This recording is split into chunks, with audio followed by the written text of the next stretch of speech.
Fala galera, saudações tricolores, tudo bem com vocês?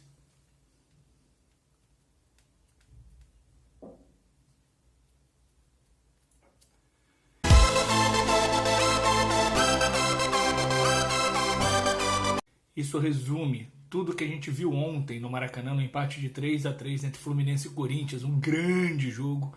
Corinthians muito bem no primeiro tempo, Fluminense absurdo no segundo tempo. E mais uma vez o Fluminense é assaltado pela arbitragem da CBF.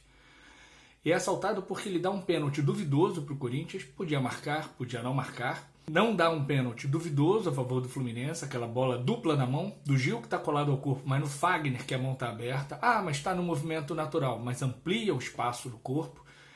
E o mais absurdo de tudo, não dá um pênalti escandaloso no Samuel Xavier. Não importa se a bola ia para fora no chute do Samuel Xavier, a bola ainda estava em jogo e há um pisão. E minutos antes ele deu um cartão amarelo no Yuri Alberto por ter pisado no André. E o pisão do Fábio Santos no Samuel Xavier é ainda mais forte. Não é para vermelho, mas é para amarelo e para marcar o pênalti. O pior, né, a desgraça do VAR brasileiro, porque lá no início, quando começou a história do VAR, eu falei, o VAR é fundamental. A CBF vai destruir a moral do VAR, porque no Brasil não vai funcionar. Porque ele vai entrar em alguns casos e em outros casos idênticos não vai entrar e vai depender do cliente. E dessa vez, obviamente, dependeu do cliente. Né? Corinthians e Flamengo, os queridos da dona TV Globo e os queridos da dona CBF, são sempre beneficiados pela arbitragem. Sempre. E o Fluminense é sempre prejudicado, ou quase sempre. Contra o Botafogo não teve um prejuízo de arbitragem. Né? Teve um outro jogo, que eu não me lembro qual, que o árbitro foi muito bem, eu até o elogiei no Twitter. Mas, via de regra, o Fluminense é assaltado. E onde está o nosso presidente? Né? Querendo aparecer em live, querendo ser animador de torcida em recepção do Marcelo, né? Quer aparecer em festinhas, quando ganha está lá no vestiário, aparece nos bastidores, é o tempo inteiro querendo aparecer, um pavão. Porque na hora de botar a boca no trombone, na hora de enfrentar a casa bandida do futebol, o senhor Mário Bittencourt se esconde debaixo da cama. E o Fluminense continua sendo assaltado. E ele não se posicionou, né, quando o Flamengo tentou roubar, né, o mando de campo da final da Libertadores. Né, que está claro em contrato, assinado por todo mundo, que a Conmebol, eu sou contra isso, mas a Conmebol ficaria administrando o estádio até a final da Libertadores e o senhor Landim, né, quis romper mais um contrato, como é prática dessa diretoria do Flamengo. E onde esteve o senhor Mário Bittencourt? Calado. Teve que ir ao Paraguai para o presidente da Conmebol dizer: senhor presidente da Casa Bandida do Futebol, senhor presidente do Fluminense, senhor presidente do Flamengo, o jogo vai ser no Maracanã e não vai ter jogo a partir de domingo. Ponto. E acabou. Mário Bittencourt tira o rabo da cadeira e bota a boca no mundo. O que aconteceu ontem não é coincidência. Não é coincidência. A reação do Felipe Melo, que a imprensa está criticando tanto, como sempre, né? Como se fossem os pudicos, né? É exagerada. Mas será que é tão exagerada assim? Um assalto tão escandaloso, né? Dando cartão amarelo à torta direita para jogador do Fluminense, não marcando pênalti, dando pênalti duvidoso para o Corinthians, não dando pênalti duvidoso para o Fluminense. Não é a primeira vez que esse árbitro faz isso. E o senhor Mário Bittencourt continua com a bunda na cadeira e não fala nada, não defende a instituição. Defesa institucional, que foi uma promessa dele de campanha, foi pro caralho há muito tempo. Eu não espero absolutamente nada nesse sentido. O Fluminense vai continuar sendo roubado com essa gestão. Ou muda, ou vamos continuar passando raiva. Do jogo especificamente, Marcelo fez um primeiro tempo para ir embora do clube. Né? Os dois primeiros gols do Corinthians são culpa única e exclusiva do senhor Marcelo. O segundo gol, ele tenta dar um toque cheio de... Parece um jogador de showball. Só que no showball você erra, toma um gol, você vai lá e faz 4, 5, 6, 8, 12. O futebol não é assim. É muito mais difícil você recuperar e o Fluminense recuperou. Se ele dá um passe simples, né, que ele sabe fazer, ele sabe até fazer o que ele tentou.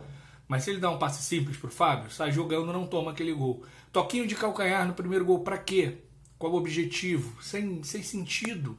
E isso não é a primeira, não é a segunda, não é a terceira vez que ele faz isso. Ele é um craque? É um craque. Mas tem que jogar sério, simples. A simplicidade, muitas vezes, é muito melhor que um toque de efeito. Depois, no segundo tempo, não. Ele dominou o jogo, ele controlou o meio campo, a lateral esquerda, a lateral direita. Ele foi um maestro né, que a gente espera que o Ganso seja. E o Ganso ainda não voltou a jogar aquilo que a gente sabe que ele pode jogar. Então, primeiro tempo para esquecer do Marcelo.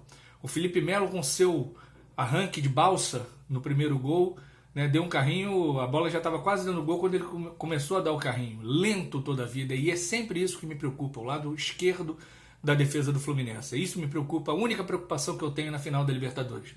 No mais, eu tenho certeza absoluta do título, e vou fazer um vídeo com relação a isso. Mas o primeiro tempo ele foi manchado, vamos dizer assim.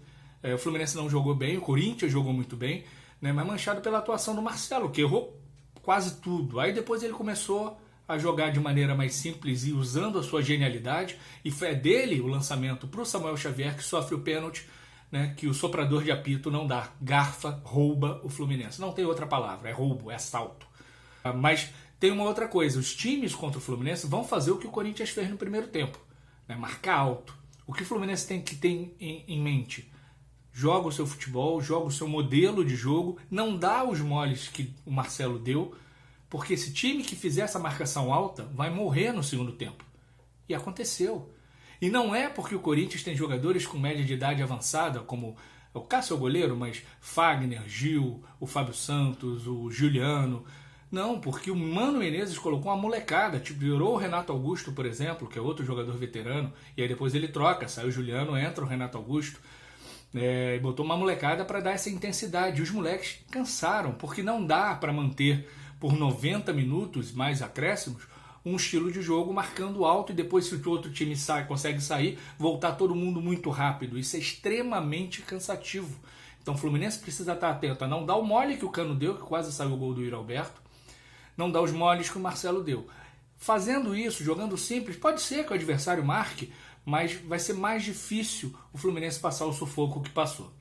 Já o segundo tempo, não. Aí é o Fluminense que a gente conhece, o Fluminense que a gente quer.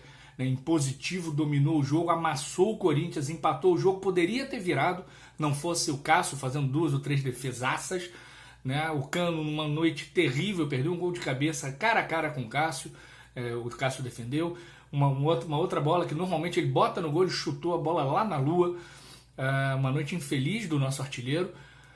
Mas o Fluminense poderia ter virado o jogo, não seria nada demais, o Fluminense não sofreu nada no segundo tempo, o Corinthians não fez nada no segundo tempo, e não fez porque cansou, mas não fez também porque o Fluminense não deixou. Os corintianos estão esbravejando aí nos canais corintianos do YouTube, né, falando de vergonha, vergonha, vergonha. Gente, esse é o futebol, são 2 times. O Corinthians foi melhor no primeiro, o Fluminense foi absurdamente melhor no segundo, e não fossem as falhas do Marcelo, a gente teria vencido. Não fossem as grandes defesas do Cássio, a gente teria vencido. Então, mesmo o primeiro tempo abaixo, ele não foi horroroso, e o segundo tempo foi um espetáculo. E é em cima desse espetáculo e de um primeiro tempo que não foi bom, mas não foi horroroso, né, que eu digo para vocês com toda a sinceridade e tranquilidade do mundo: seremos. Grande beijo, grande abraço, tchau, tchau.